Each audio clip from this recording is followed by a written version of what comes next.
Okay, round two. Name something that's not boring. A laundry? Ooh, a book club. Computer solitaire, huh? Ah, sorry, we were looking for Chumba Casino. That's right, ChumbaCasino.com has over 100 casino-style games. Join today and play for free for your chance to redeem some serious prizes. ChumbaCasino.com. No purchase necessary. Void where prohibited by law. 18 plus. Terms and conditions apply. See website for details. Hello and welcome. It is Eric Erickson here. Happy Thanksgiving to you. I hope you guys, wherever you are this week, have a great week. I know a lot of people are on the road for the holiday. Some are already there. Some are already eating. Lots of pie this week, among other things. This just in, the Waukesha suspect, Darrell Brooks, who ran over people in that parade, was arrested less than a month ago for running over a woman with his car at a gas station. The news media wants you to know he was fleeing a knife fight when he decided to run those people over at the parade. We'll see. Now, I want to start this hour with phone calls because we've had a lot of people on hold, and I want to get to them. Some have already hung up. They got tired of waiting. I'm sorry. I had stuff to say. I want to begin, though, with John, who grew up in San Francisco. John, welcome to the program. Hello. Happy Thanksgiving, Eric. And You just too. to tell you, I am thankful for my wife and my kids, and very thankful I no longer live in California. Yeah, be thankful for that. Hippies just ruined the place. Oh, it was beautiful, but remember, I lived there when Ronald Reagan was governor of California. Oh, wow. Back in the olden days, and it was a beautiful state, but politics have destroyed it. The one thing that I did want to point out, and you did it kind of in your comment, I didn't grow up in San Francisco. I grew up about 10 miles north of Walnut Creek. Oh, and I know okay. you're familiar with Atlanta. They keep talking about Walnut Creek like it's this metropolitan area in the middle of San Francisco. Walnut Creek, if you equated it to Atlanta, would be like Alpharetta. It is out there. It is it's a somewhat affluent suburb. My wife used to work at that Nordstrom, and it's in a very high-end strip mall area, walking public shopping area. This is not an urban area at all. Now, I know they did hit the Nordstrom in Union Square, which is right in the middle of downtown San Francisco. And I know every state, thankfully, is not California, but these kind of actions are, the people that are saying, well, look out, it's coming to the suburbs. Well, that's the suburbs. And that's where this leads. So I've got it on the map now, John, and yeah, I see where it is. It's on the other side of Oakland. You got to cross the heart of the San Francisco Bay there and go through Oakland to get over there. Yeah, you're definitely out of the suburbs. That definitely puts it in perspective. So you lived out there. Let me probe this for just a little bit here, because I'm just fascinated with the Berkeley, San Francisco area where they tolerate what seems to the rest of us so much insanity, and it seems like what's in the culture out there that they do this? I don't know, because I still try to ask my brother, who is politically aligned more with like you and I, who still lives out there, but it's because his kids are there. I think it's just a holdover from the whole 60s mentality that started in Berkeley and in the university and in the university system. San Francisco has always been a little bit different.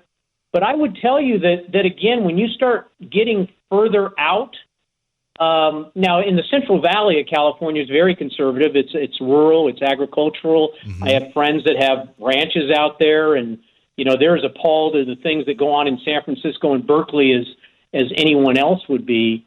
I think it's just the city and that metropolitan area, just like you see in San Francisco, Berkeley's tied to it, and then in Los Angeles, just kind of overwhelms everything else. I guess that's I don't know if it's something in the water or what.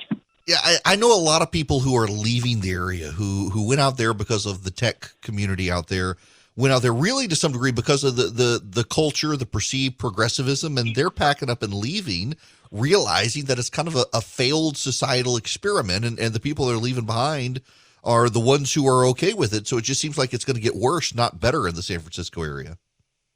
And I think it will. I mean, even a few years ago, I made the mistake when my parents were still alive. I went to the San Francisco airport to pick up my son when he was flying in instead of just letting him take, BART, which is like, the metro system. Right. And because of traffic, we were driving through a lot of San Francisco, and it looks like a third world country with tents everywhere and shacks under freeway overpasses. And you're right. The people that can leave are, and a lot of those people that moved out there for all those great high-tech jobs are realizing that, paying $1 million for a two-bedroom, small apartment or house somewhere is insane. And and they're getting the heck out of there. It's back to the stories of you can't rent a U-Haul to get out of there because it costs a small fortune, but they'll gladly let you drive one in for free because they need more every day because everybody's leaving. Truth. Yeah, it's funny you should say that. And John, I'll let you go there. I appreciate very much the phone call and the perspective, but I got a buddy of mine lives just south of San Francisco. His house is no bigger than my house. So my house is maybe 4,000 square feet on a half acre of land. And he's got a quarter acre of land. And his house, it may be a little bit bigger than mine, less than 5,000 square feet. He does have a pool. His house is valued at over $7 million. It's insane. My house is not even valued at like $500,000. It's a couple $100,000 when we did the refi. And his is like $5 to $7 million on a smaller lot of land and a house not a whole lot bigger than mine. It's and I got a garage as part of mine and he didn't. It's mind blowing to me, the values. But when Christy and I first got married, we lived in a little house. It was a 3-bedroom, 2-bathroom, maybe 2,000 square feet. It had been built in the 1950s. And I had a job. I was going back and forth to Washington, D.C. And for a while, I was living with my buddy Mike. And he was in a house, had less land than us. His house was the same size as ours, built in the same year. And our house was valued at $195,000 to $100,000. His house was $900,000 in Washington, D.C. So this is absurd. And he rented. He didn't buy. He rented. Like, how can people do that? Which is why in big areas like that and in the Atlanta area to a degree, you have so many people who live out and have to commute in because it's so expensive. And now inflation is making everything worse. Speaking of inflation, Jerome Powell, the president, is renominating to chair the Federal Reserve, and he wants the chairman of the Federal Reserve to take on climate change. Now, here's the thing. The Federal Reserve has two distinct things that they're supposed to look at: inflation and employment. They're not supposed to look at climate change. It is outside their wheelhouse. They're to look at inflation and they're to look at employment. And to a degree, they can be related. The Fed's primary responsibility is to guard against inflation, and they're failing at that, which is very interesting because you'll hear a lot of media outlets these days say, actually, the Fed is supposed to be focused on employment. That's not really true. Their number one job, beyond the supply of money, but it's directly related to the supply of money, is inflation. And they're doing a terrible job of that. NBC News right now is running a story about what to do with your costs and how to keep up with costs for Thanksgiving. And one of the things they're suggesting is maybe perhaps you should give up having turkey for Thanksgiving. Maybe perhaps you should give up having turkey for Thanksgiving. This is, I'm flabbergasted by so much of the media going into defense mode right now that they can't even acknowledge the fact that perhaps a middle-class America can't sustain themselves in ways that they themselves wish. That the middle class can't prop itself up and keep itself functioning in ways the rich can, in ways the left can. I don't understand the disconnect here from a lot of people in mainstream media outlets who they do surveys, they do research on what the middle class in America is interested in. I know Fox does. I work there. I worked at CNN. I know they do this research. The conversations going on in middle America. And I have never seen so many people so willfully willing to give a big middle finger to the middle class right now. And act like they don't understand, act like it's the middle class's problem, act like the middle class is the one that needs to scale back, act like the middle class is the problem, that their consumerist society is what we all need to turn from. I find it insulting. I find it deeply, deeply troubling that the American media that is supposed to connect to America, reflect America, and explain what's going on has become grossly disconnected from what's actually happening in society. And then to go out and tell you that, well, maybe you just need to stop buying stuff. Maybe if you stopped buying stuff, we wouldn't have the problem. Maybe if you would go tofurkey instead of turkey, you would be A-okay. I'm just, the whole spin on this, the whole willfulness to insult you and belittle you and tell you what you know isn't true, that it is true, it makes no sense to me unless you understand this. So much of our mainstream media outlets, the press corps, they've picked sides. You can say OAN, Fox News, Newsmax, they've picked the conservative side. They've picked Donald Trump. But if you want to say that, you should also say that CNN and MSNBC, ABC, CBS, NBC, the New York Times, the Washington Post, USA Today, the Los Angeles Times, they've all picked the left. And they overwhelmingly these days reflect the concerns of the left.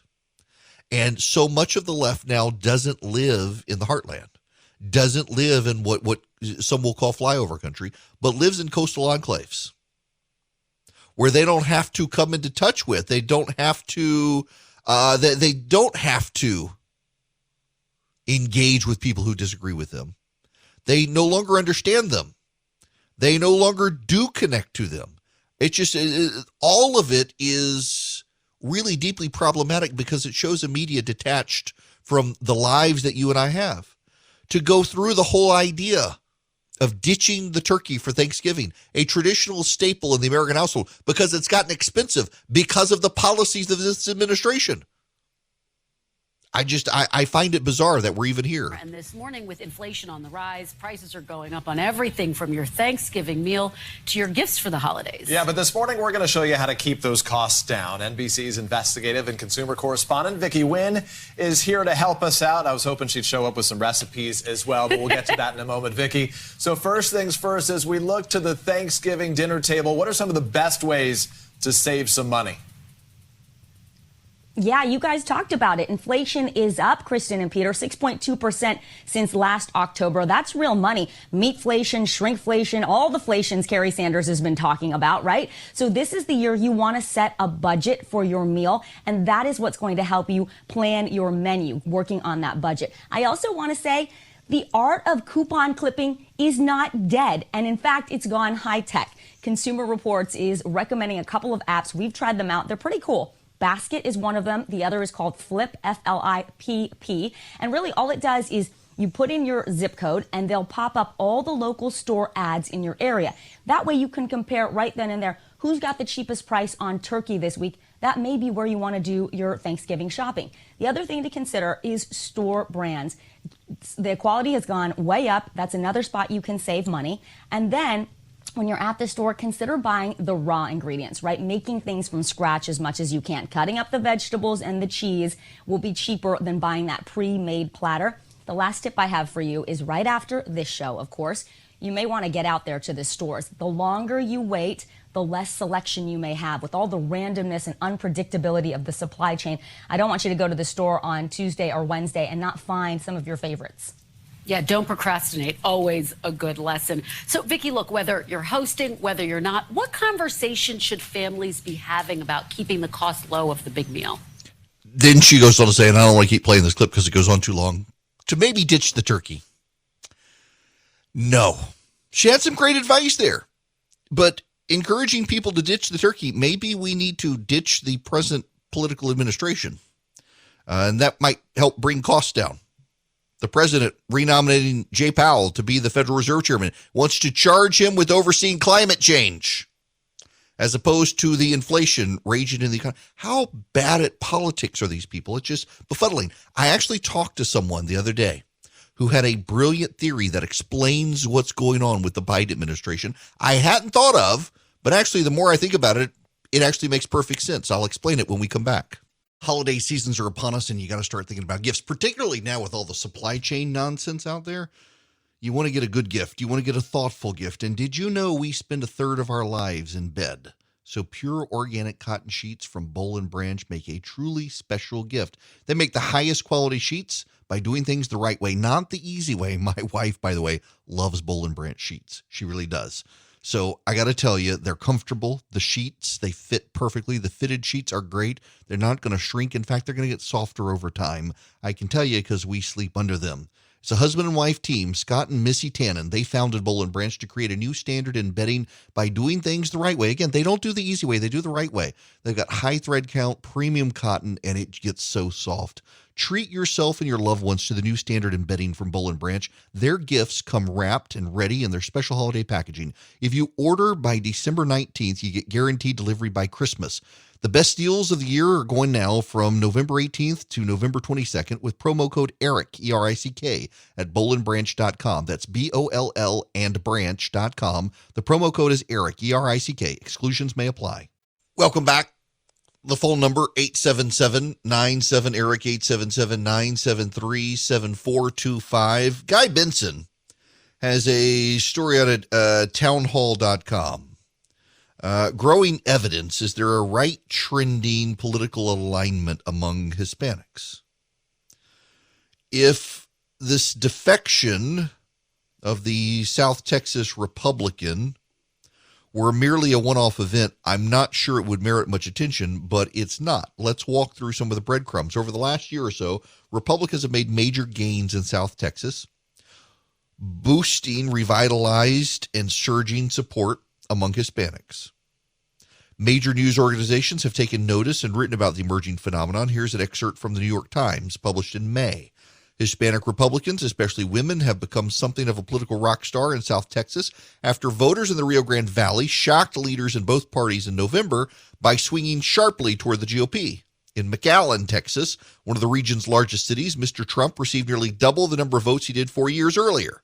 In the Rio Grande Valley, overall, President Biden won by just 15 percentage points, a steep slide from Hillary Clinton's 39-point margin in 2016.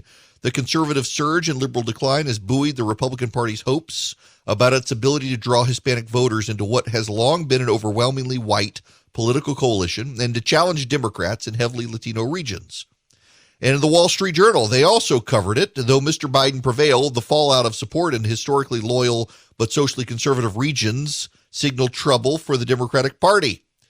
Many counties in South Texas are more than 90% Hispanic, traditionally the state's bluest, but they're shifting.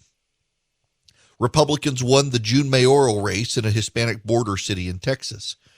Republican gubernatorial nominees in Virginia and New Jersey improved significantly over Hispanics, in some cases 30 to 40% shift in their direction. A state legislative seat in Texas flipped red in a special election this month in which a Latino Republican won a district that went for Biden by 14 points a year earlier and is 3/4 Hispanic. And then Ray Gillen in Rio Grande City, Texas, a Democrat, has switched to the GOP. There appears to be something going on in the country. It appears as the Democrats are moving further and further left. Hispanic voters are beginning to shift to the right. And it's not a surprise that these people fled socialist regimes in Central and South America. And they came here, and now the Democratic Party is shifting rapidly towards the very positions they fled from. And the cultural craziness among the left, the real culture warriors. The Biden administration is introducing new regulations. Faith-based hospitals will, according to the Biden administration, be required to perform abortions and same-sex transition surgeries. There will be no exceptions for their religion, which raises the question, who are the culture warriors? We will get into this when we come back. Y'all, from the moment I sat in my X chair, my body said, this is what a real office chair is supposed to be like. I had gone through office chairs, and then I got my X chair, and it is the perfect chair. In fact, my X chair, unlike your chair, can massage my back while I'm sitting doing 3 hours of talk radio. It can even heat up and cool down depending on my office, which tends to run hot in the summer and cold in the wintertime. And it's all in the LMX massage and temperature regulation, exclusively designed for the X chair. And once you feel the customized support of X chair's patented dynamic lumbar, DVL, they call it, dynamic variable lumbar, your back's going to be happy. What I need you to do, you got to go check out the X chair, because I bought y'all know the expensive brand, and I bought it. It was a good chair. It actually was a really good chair, and X chair takes it to the next level. What you need to do is go to xchaireric.com now. That's X, the letter X, chair, ERICK.com, or call 844-4XChair for $100 off your order. X-Chair has a 30-day guarantee of complete comfort. You can finance your purchase for as little as $30 a month. It's xchaireric, ERICK.com. It is worth it. Hi there, it's Eric Erickson here. Glad to have you with me. I want to go take one more phone call before we move on. Don't want to keep Bob waiting. Bob, welcome to the program. How are you doing? I'm great. How about yourself? Call, Eric. Sure. I'm doing just fine. I listen to your show all the time, and I was just wondering, I heard a comment yesterday morning, flipping through the TV, and one of the stations had a guy on there, and he said that the red states were the cause of gas prices going up. And he indicated 10 states, and he showed 10 states, a map of the United States. And on these 10 states, they were red, and he says, these guys are agriculture out here in the mid-Northwest, and they drive pickup trucks and big trucks, moving their agriculture stuff around, and they're driving up the gas prices in the United States. And then they referred to Georgia and said, if you've ever been to Atlanta, you know the traffic is just really horrendous there. And so that's another state that's driving up the gas prices. And that just bothered me so bad. Yeah. Okay. I didn't know if you had ever heard this or no, but I'm not surprised. Remember last week they were telling us it was a global thing. It wasn't just an American thing, and I have a hard time believing 10 red states are driving up global prices of gasoline. No, it's not. Correlation and causation are silly things. Just because there are a lot of people in these red states who drive vehicles doesn't mean that they're the ones causing gas prices to go up, because I assure you in New York and Illinois and Los Angeles, there are lots more people than in several of these states, and gas prices are going up there too, and they got a whole lot of people in non-electric cars. That's just silly partisanship. I told my wife, I was like, the way that I look at that, if we're the states that are driving it up, I'm going to work. I have to go to work. These other states aren't going to work, evidently. Yeah, apparently not. Now, Bob, before I let you get off here, I got to ask you, what are you thankful for this holiday? I'm thankful for my family. I'm thankful for my small business. I'm thankful for people like you who are keeping me well informed and trying to keep me in a sane mind. Well, I appreciate. Okay, so what's your small business? I have a small plumbing business. Oh, nice. You know, y'all are doing a lot of work now. It has been so hard to find a plumber around my parts these days because everybody is tied up with either home improvement or stuff they put off during COVID they're now having to address. I bet you're working constantly now. Yeah, we were considered essential, I guess you would say, during the whole COVID aspect and everything. So it's been we've been pretty busy. Yeah, I bet so. Well, listen, you have a great really holiday. Thankful for it. Well, good. You too, and I Thank you so appreciate you much. taking my call. Absolutely, Bob. Thank you for calling in.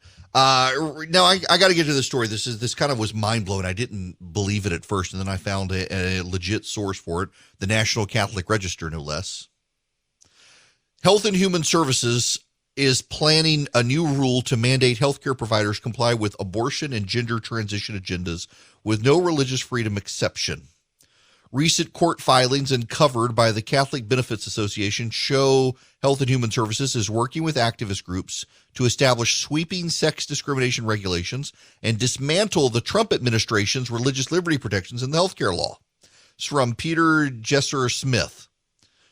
The Biden administration's HHS is developing these new regulations in close consultation with a coalition of activist groups.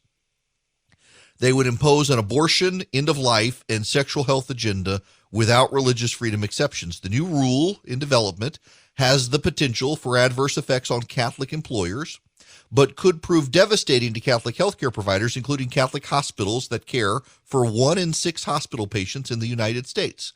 According to an August 13th court filing uncovered by attorneys for the Catholic Benefits Association and provided exclusively to the National Catholic Register, the HHS and its Office of Civil Rights informed the U.S. District Court of the District of Columbia it was working on a new rule that would replace the 2020 rule established by the Trump administration. The Catholic Benefits Association's membership includes 71 Catholic dioceses, representing a third of the U.S. dioceses, and more than 1,000 affiliated members, such as charities, hospitals, universities, and small businesses. The Trump administration revised a 2016 regulation of the Obama administration that required doctors to perform gender transition surgeries or refer patients for them, despite objections they would have the procedure, and required insurance coverage for gender transition surgeries. A pair of legal cases resulted in permanent injunctions against the regulations. In August, legal filings revealed HHS is working on a new rule that would dispose of the Trump administration's exception and exceed the Obama regulations by expanding the scope of what discrimination on basis of sex means. Essentially, if you are a religious organization, you will be required to cover abortions and gender transition surgeries, and in some cases, end-of-life practices that border on euthanasia. They don't respect the religious conscience, and that's unfortunate. But this is where we are, and I can't believe this hasn't gotten the exposure that it should, and it is deeply, deeply, deeply troubling that we are here. Progressive activists in this country are deeply hostile to the First Amendment. They are hostile to free speech. They don't want you to be able to speak up. Remember that critical theorists embrace the idea that there are dominant discourses in the country, and to upend the country and reverse oppression, you must silence the dominant discourse, which they believe are the conservative things that a lot of people say. They got to be silenced. They also are opposed to religious freedom. So here comes the National Catholic Register with an exclusive from the Biden administration, and it shows that the Biden administration intends to deploy new regulations that would require faith-based institutions cover abortions and, in particular, gender reassignment surgeries. Catholic hospitals are being more than likely specifically targeted by this. In fact, the uncovered memo by lawyers in a court case show, quote, the memo takes explicit aim at religious exemptions from government mandates and specifically criticizes the U.S. Conference of Catholic Bishops' ethical and religious directives that govern Catholic healthcare providers. According to the memo authored by the Biden administration's Health and Human Services Office of Civil Rights, quote, religious exemptions have serious and harmful implications. They are thought of as a way to prevent or to preserve religious freedom and independence. However, they often come as a societal cost that can impact other community members. Impacts of a religious exemption cannot be siloed from other areas of society. In other words, they don't like it that particularly Catholic hospitals that serve 1 in 6 Americans have opted out of providing gender transition surgeries and abortions, and they wish to force them to comply. This very devout Catholic president, wants to force Catholics to violate their freedom of religion and violate their conscience and what their religion teaches. So Catholic of him, It's striking to me that this has not gotten a lot of attention. And yet here it is in black and white from the National Catholic Register. The war on Christianity, the war on religion by this administration continues. So who are the real culture warriors here? That's something I don't think gets asked enough. Who are the real culture warriors? Is it the ones who wish to preserve the status quo of religious freedom? Or is it the Biden administration progressives who wish to impose their values on others? If you want an abortion or you want a gender reassignment surgery, there are plenty of hospitals to go to. To force devoutly Christian organizations to do it is absurd, and yet this is where we are, because they are the culture warriors. They are the ones who wish to impose themselves on everyone else.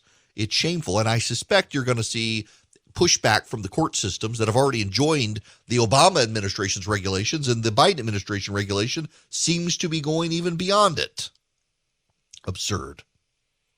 Now, before I get out of here, I would be remiss if I didn't read this to you. Until 1863, in the United States of America, states themselves would proclaim their Thanksgiving holidays. George Washington, the first president, proclaimed the first American Thanksgiving, and they became traditions, but often it was the state governors, not the presidents, who would proclaim them. And they would happen at different days and different times around the country. Sarah Josepha Hale is a 74-year-old magazine editor who had been on a nationwide campaign for years as the editor of Godey's Ladies Book to have a nationwide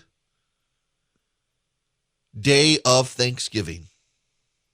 She petitioned every president to do it. Many of the presidents rebuffed her.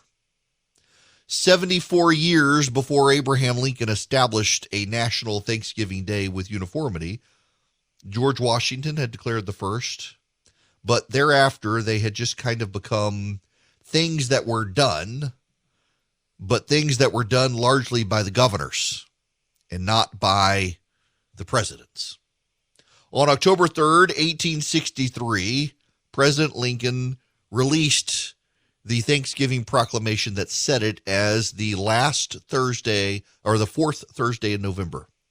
William Seward, the Secretary of State, actually authored it. The year that is drawing toward its close has been filled with the blessings of fruitful fields and healthful skies. To these bounties, which are so constantly enjoyed that we are prone to forget the source from which they come, others have been added, which are of so extraordinary in nature that they cannot fail to penetrate and even soften the heart, which is habitually insensible to the ever-watchful providence of Almighty God.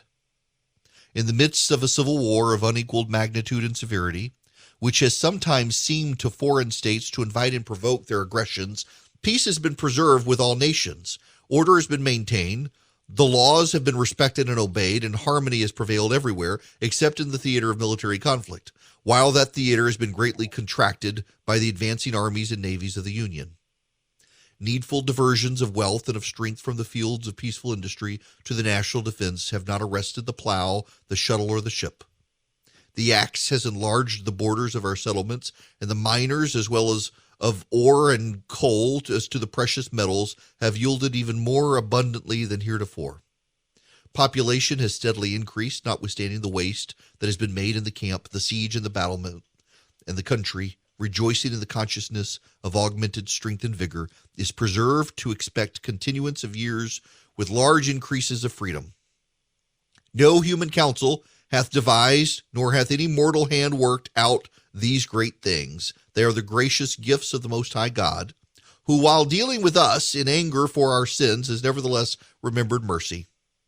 It has seemed to me fit and proper that they should be solemnly, reverently, and gratefully acknowledged as with one heart and one voice by the whole American people. I do therefore invite my fellow citizens in every part of the United States, and also those who are at sea and those who are sojourning in foreign lands, to set apart and observe the last Thursday of November next as a day of thanksgiving and praise to our beneficent Father who dwelleth in the heavens.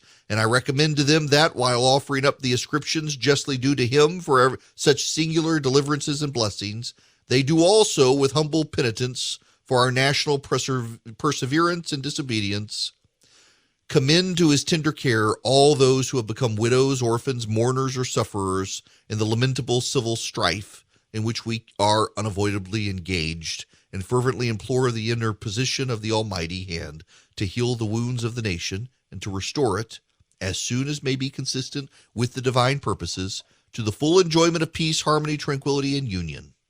In testimony whereof I hereunto set my hand and cause the seal of the United States to be affixed.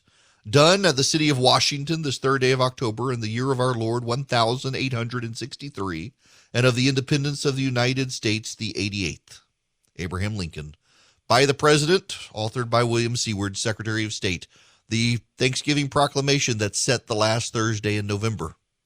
As our Thanksgiving now affixed by Congress the 4th Thursday in November.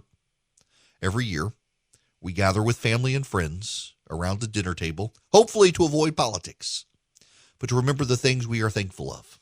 There is so much to be thankful of, even in these chaotic times. And I hope everyone here has a wonderful Thanksgiving. We'll be back. Hello there, it's Eric Erickson. So I teased something a little while ago on a friend of mine explained to me the Biden administration and what's going on. You know, a lot of people think that he's not in control, that he's just the figurehead, and other people are pulling things behind the scenes. And I've said he's making the final call. Well, a friend of mine who worked for years in the U.S. Senate explained it to me, and it actually makes a lot of sense. Joe Biden served for about 50 years in the United States Senate. In the United States Senate, typically what happens to senators who've worked there for a very long time, they outsource their Senate office to their chief of staff. And the chief of staff makes most of the decision making. And the way it works is that people all go to the chief of staff, in this case, Ron Klain, who was also with Biden in the Senate. And Ron Klain then vets all the information and decides what he wants to do.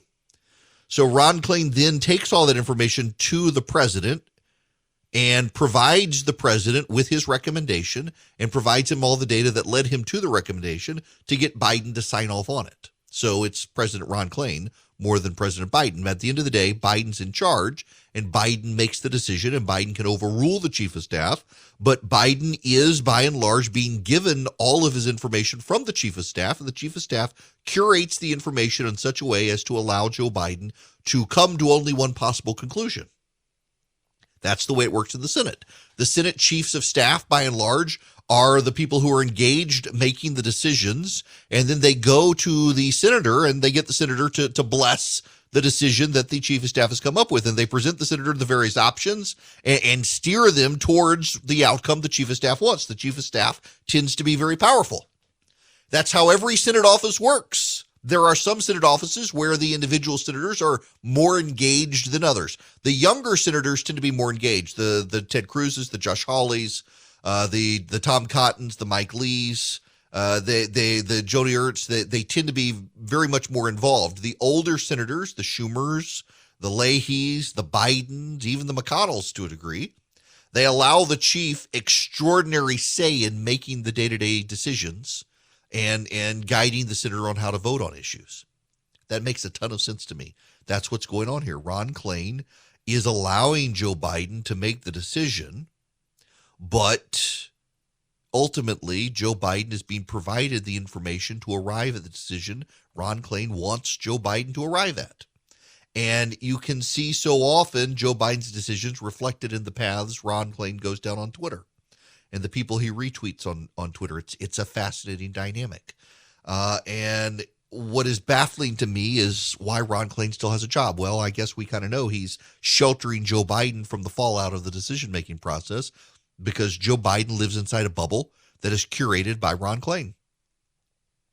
That, I think, actually explains everything that has happened and does so very well from someone who was in the Senate when Joe Biden was there and thus knows how Joe Biden operated his Senate office. He's taking the way he ran a Senate office and applying it to the White House.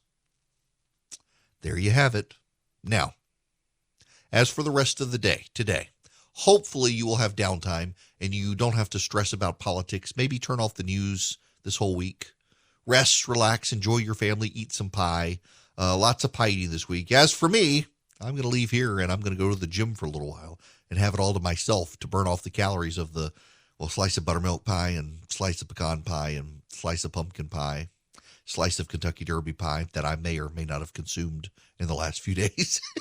There's been a lot of pies in my neighborhood, in my life in the last few days. You guys have a great day. I will be back here tomorrow with you, I promise. See y'all then. And you thought these last 2 years were crazy. Welcome to 2022. It's coming up and nothing makes sense still, especially in business. If you're a small business owner, good luck getting financing from a big bank right now.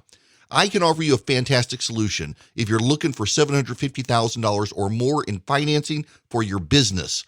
First Liberty Building and Loan. Let's say you want to buy a new building or you want to refi existing debt or you want to buy a company. Basically, you see opportunity for your business to grow, but you've hit a wall with the mega banks getting financing. That's where First Liberty Building and Loan and my friends, the Frost family, come in. They solve small business financing problems better than anyone I've ever seen. They say yes, where big banks say no. It's that simple. Look, just do this. Spend 10 minutes with them. Call them, First Liberty Building and Loan. Say Eric sent you. In 10 minutes, you'll know if you're a good fit for their program. Go to firstlibertyga.com. That's firstlibertyga.com. They help small businesses nationwide in all 50 states. firstlibertyga.com. Lucky Land Casino, asking people, what's the weirdest place you've gotten lucky? Lucky? In line at the deli, I guess? Aha, in my dentist's office. More than once, actually. Do I have to say? Yes, you do. In the car before my kids' PTA meeting. Really? Yes. Excuse me, what's the weirdest place you've gotten lucky? I never win and tell. Well, there you have it. You can get lucky anywhere, playing at LuckyLandSlots.com. Play for free right now. Are you feeling lucky? No purchase necessary. Void where prohibited by law. 18+. Terms and conditions apply. See website for details.